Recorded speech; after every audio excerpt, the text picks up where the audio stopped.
everyone, welcome back to Cold Takes. This is Elise. I am so happy to be back and excited to be doing another Feminist Rom-Coms 101. I have tried everything from recording in the bathroom to literally putting my head in a washing machine, and I cannot escape the noise of the street outside, so I apologize in advance that you might hear some cars going by, but I hope you enjoy this episode. Thanks!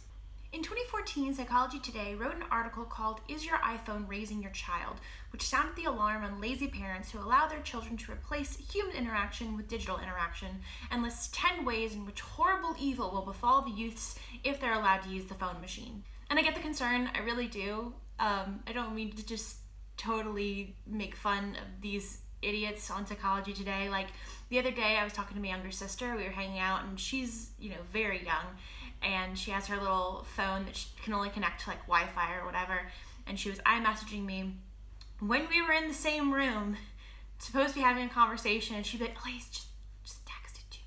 That habit was pretty easily done away with when I told her about this story I had heard on NPR once about how humans are going to evolve out of having tongues because we're going to be so reliant on technology to do all of our talking and communicating for us. But still, I get it. Technology bad, technology scary, but I can also tell that this person is fairly untethered to reality because when I was a kid, it wasn't iPhones, but our parents plopped us in front of the TV pretty much all the time. I read books all the time, and that pretty much replaced human interaction for me from the time I was 4 until now. In a lot of ways, while my younger sisters are a part of a generation that's partly being raised by social media, I am a part of a generation that was partly raised by television, specifically kids television like Nickelodeon, Disney, and Cartoon Network. We basically had 24-hour access to media that was entirely geared towards selling us shows and selling us products.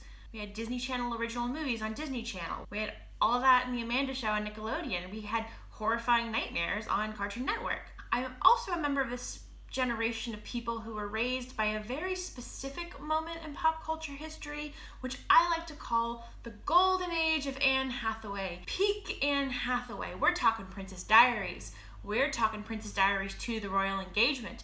We're talking Hoodwinked. We're talking The Devil Wears Prada. And of course, we're talking about today's subject of Feminist Rom-Coms 101, Ella Enchanted. Or as I like to call it, the movie that raised a generation of social justice warriors, and I mean that in the best way possible. Based on the 1998 book of the same name by Gail Carson Levine, a book that, by the way, was YA literature before what we know as YA literature was even a thing, Ella Enchanted is a fairy tale romantic comedy starring Anne Hathaway as Ella of Frel, a young girl blessed and cursed with the gift of obedience. Whenever someone commands something of her, she has no choice but to obey. If we saw this movie today in 2019, we'd probably see it go to some pretty dark places.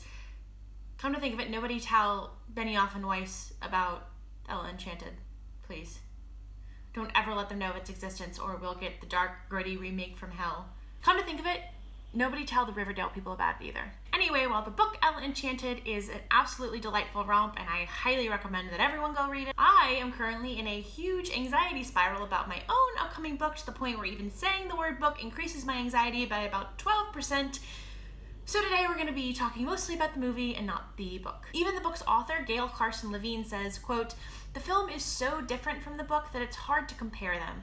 I suggest regarding the movie as a separate creative act."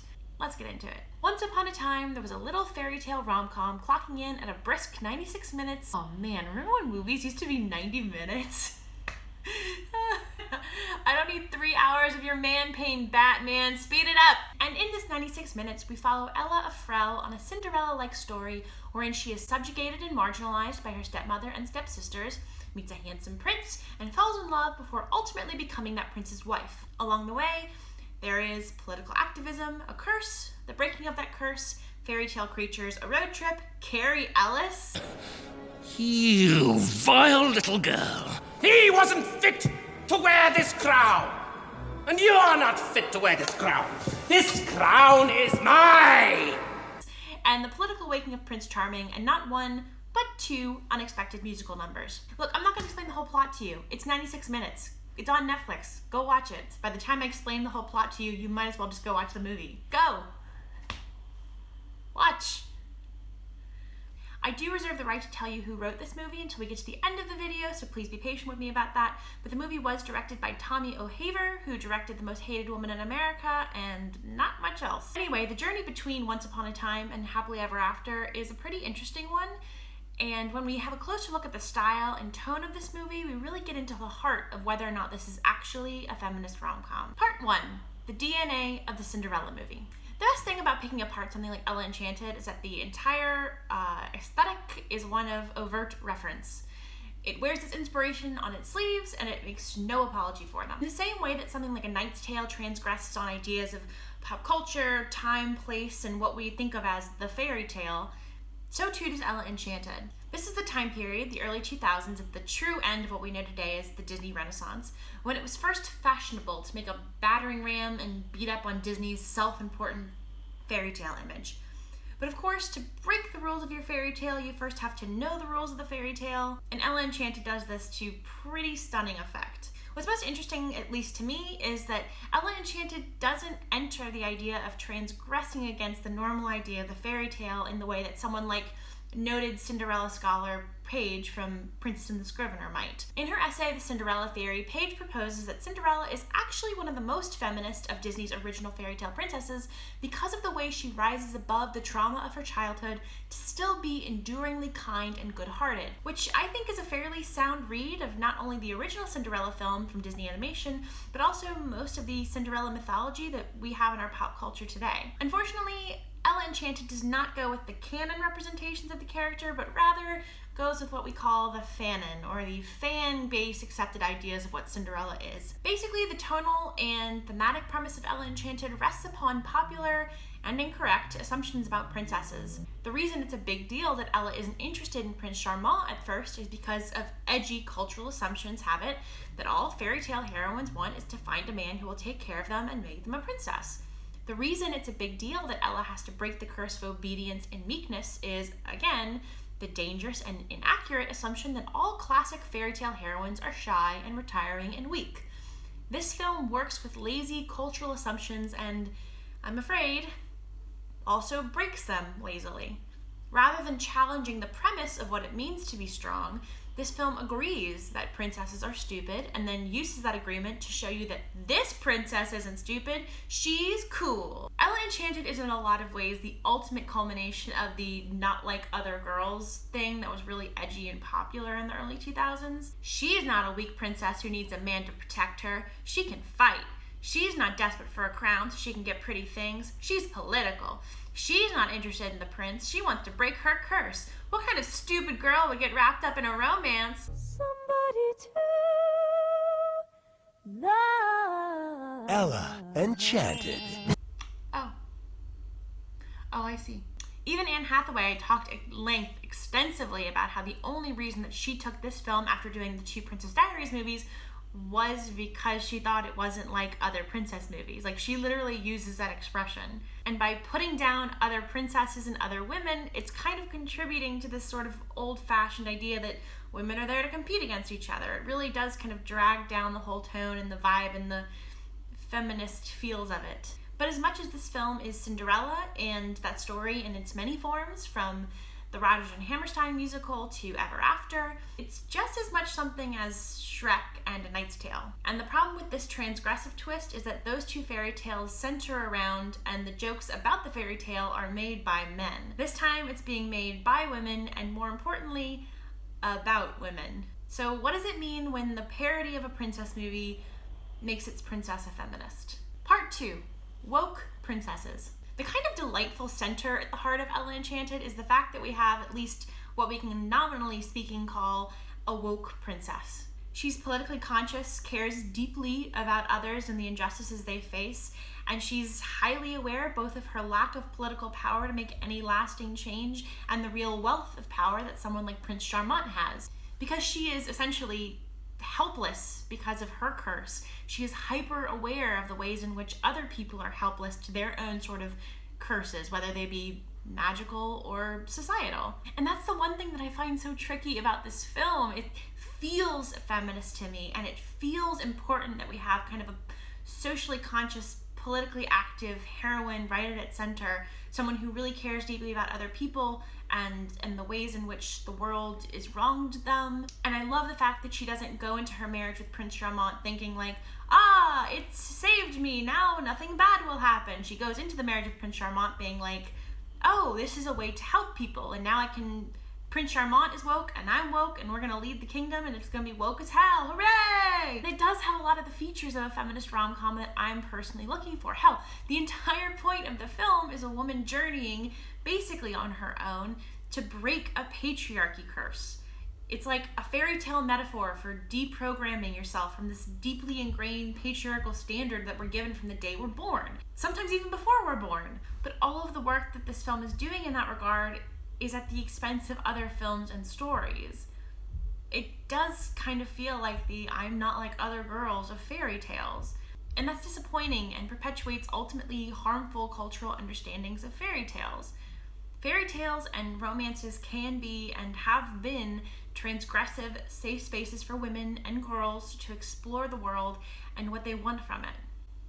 To denigrate the work that those stories have done doesn't necessarily sit right with me. As much as I love certain elements of this film, and I do love this film, like I feel like I've been kind of down on it, but guys, this movie is fun. You can't deny it. It's 96 minutes of fun. It is well written, it is quippy, it has great pacing, great tension, the romance is really spectacular, it really sings, but there are also some problems, more than the ones I've already listed. Oh, yikes. Part 3, the Freddie Mercury of it all. So in place of a typical Princess I Want song, like something like I'm Wishing from Snow White, or Once Upon a Dream from Sleeping Beauty, this film instead gives Anne Hathaway a chance to show off her musical chops with the song Somebody to Love by Queen. They're in a bar, they're very small because it's like a giant bar. I think it's giant, maybe it's Ogres, I can't remember off the top of my head. And she sings this song, and it really, as a kid, was one of my favorite songs. I think it might have been the first time I had ever heard Somebody to Love when I was little, and I just loved it. Like, I learned every single word, I bought the soundtrack, like, I just adored it. Now that I'm older, the use of Freddie Mercury's Somebody to Love as an edgy alternative to the traditional Princess I Want song kind of feels a bit insulting. The co-opting of a bisexual man's yearning, heartbreaking song about loneliness and yearning for a straight princess's love song feels uncomfortable at best. And the fact that one of the only characters of color is a very much stereotyped black woman who gives Ella her curse, don't love that. And Carrie Ellis's character, This crown is mine!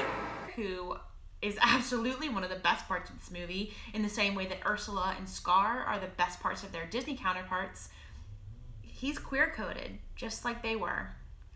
And that adds a whole new layer of complications. Like, who is our feminism really for? Are we just here to liberate, like, pretty white girls? I hope not. I don't want to. I don't think that's fair. That's not the kind of feminism I want to be a part of. Yikes. Do I still feel like this movie is worth watching and worth engaging with? Absolutely. It is, at its heart, a film that is trying to do a very big thing, which is to show filmgoers everywhere that it is entirely possible to break your own curse. It does that by gifting the story with a deeply politically aware, empathetic, kind, funny heroine and a hero who works on himself to deserve her. The scene where Ella breaks her curse is honestly one of the most moving and heartbreaking scenes I can remember from my childhood. Like, I didn't really cry when Mufasa died, but I did cry when Ella got to free herself from this curse that had brought her so much pain and heartbreak. At its heart, it's a romance about two people fighting to make each other better. And that's important when it comes to being a movie that we call a feminist rom-com. But is it enough? Is what the film is trying to do enough to overcome all of the ways that it stumbled? Part 5.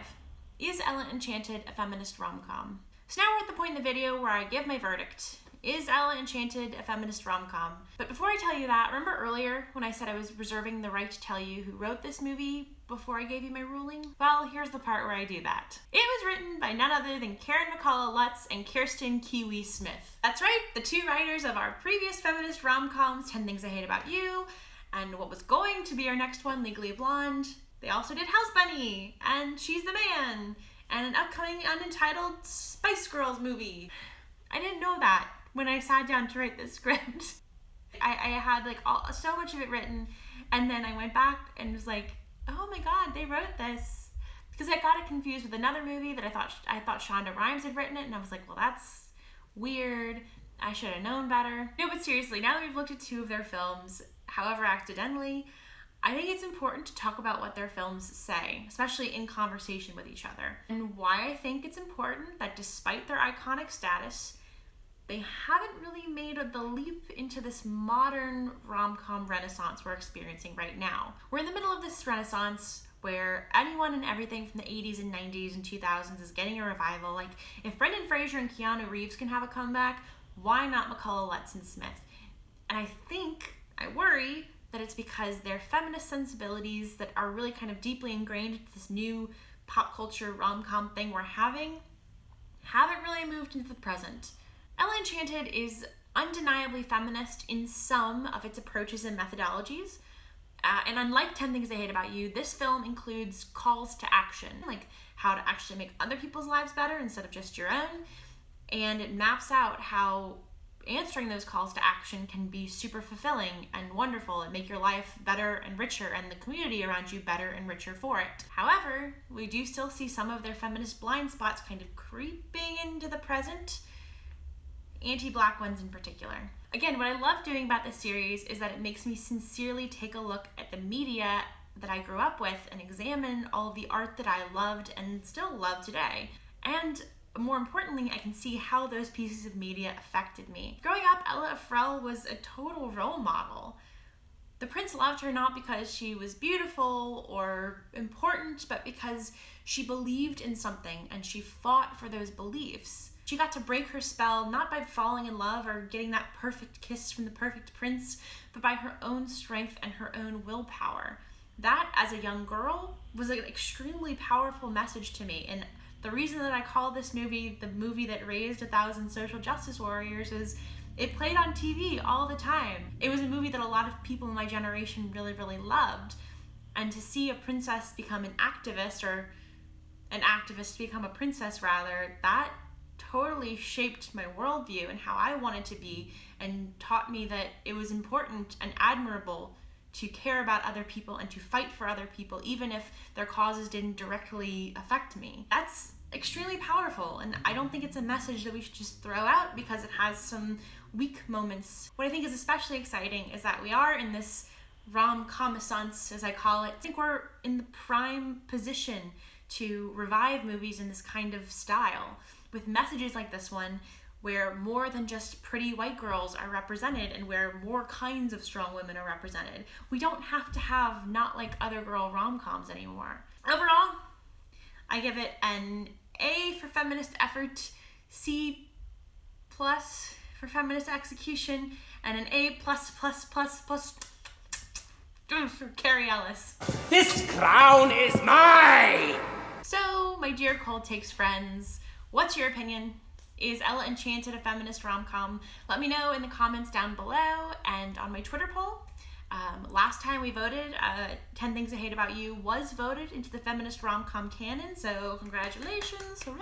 Oh. You can also help me out with future Feminist Rom-Coms 101 by leaving a comment down below and suggesting a movie for me to watch and to study. I was originally going to do a duel of the Legally Blondes with Legally Blonde and Legally Blonde the musical, but after realizing that would be 3 McCullough Lutz Smith movies in a row, I decided I needed to find some new subject matter. Oh, and also, tell me what your favorite adaptation of Cinderella is. I'm thinking about doing like a big kind of Cinderella retrospective because I love the movie Ever After so much. So let me know what your favorite Cinderella adaptations are in the comments below. And as always, thank you so much for hanging out with me here on Cold Takes, and a special thank you to my patrons. I was on a brief hiatus, and that's all explained in a Patreon post down below. Anyone can go click on it. I gave my patrons the month of August off, but if you want to keep this channel going, please join us. You can also buy my new book, Society Girl, at the link below, and follow me over on Instagram and Twitter. Please do. I'm very fun. Sometimes I'm not. That's not a great way to market myself.